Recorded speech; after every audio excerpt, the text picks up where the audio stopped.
Hey there everyone, welcome to Crappy Reviews, where the games aren't always crappy, but the reviews usually are. I'm the Crap Gamer with you as always. Thanks for taking time out to check out one of my reviews. If you like this review, make sure to check out the hundreds of other reviews I have, as well as all the other great gaming related content. You get all the games, no beef, no drama here on Crappy Reviews. That's my personal promise to my subscribers. So relax, would ya? It's just games. Today is a monumental day. It's my first PlayStation 4 review, and the first game I'm reviewing is The Order 1886. This game was one that we've known about since E3 2013, and it's actually been in production since 2010, so about 5 years. Originally intended as a PlayStation 3 title, The Order drew my interest originally because people compared it to Gears of War, which many of you might know is one of my all-time favorite franchises. So obviously, I was willing to give Ready at Dawn's take on the third-person shooter a go. I think a lot of us were. Graphically, it's stunning to look at. Top 5 easily for this generation in my opinion. They really blur the lines between cinema and games with this wonderful creation of an alternate history in London. The character models are gorgeous, the attention to detail is second to none, the presentation truly is next generation. And that's not something I say lightly. You will be impressed with the game right from the start, and going in and out from cutscene to gameplay is at times jarring because they look so similar to one another.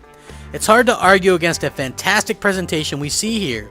The only drawback to the beauty of the game and scenery is that it's all very much look but don't touch. There's very few items to interact with, and even fewer people. One of the things that I wanted from this generation was more interaction with the living game world, and sadly, this is something The Order fails at completely. If the presentation and graphics are the strong point of The Order, the gameplay is definitely the weakness. If you went into the game expecting a lot of gunplay and huge involved boss fights, you're going to walk away greatly disappointed.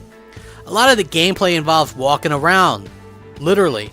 I think they made it so your character can't move very fast simply to pad the game time a bit. Now, there were seriously times I felt like it was a walking simulator, not a third-person shooter, and that's a problem. The QTEs were everywhere, including entire cutscene chapters where the occasional QTE would end your involvement, basically. I'm convinced the game has some of these QTEs just to stop your controller from turning itself off from lack of use, which is actually something I remember happening in the game Metal Gear Solid for the PlayStation 3, Metal Gear Solid 4 that is, because the cutscenes were so numerous and long that your controller could turn off. Now, the weapons are fun and I love the steampunk style, but overall there's not much in the way of actual gameplay to be found. There's no co-op, which is weird because you have a companion in the game. There's no multiplayer, which is weird because third-person cover-based shooters scream online fun. I could definitely imagine a horde game mode with werewolves that would be amazing. It doesn't have to be a versus. I think a horde mode would have been fantastic. There just seems to be a lot of missed opportunities in this game in the gameplay department. I really enjoyed the voice acting, the sound, the ambience of the game. They did a really good job with the immersion, but the problem is that you will often find yourself with a controller at your side instead of playing the game for yourself. It feels like you're just along for the ride.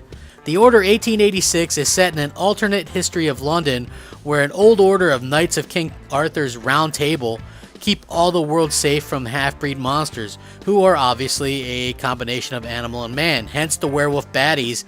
And you've seen all these werewolves in the previews and things like that about a million times now. There's almost a correlation between this game and Underworld movies, where your type of fighting going on between the werewolves and the knights, and the wolves usually come out on top. I don't really want to spoil too much of the plot, because it's definitely worth playing through just for that aspect, but the characters, music, and plot are really well conceived. The game really does play out more as an interactive movie, however, and some of the pacing can be slow at times, but overall, a very solid story.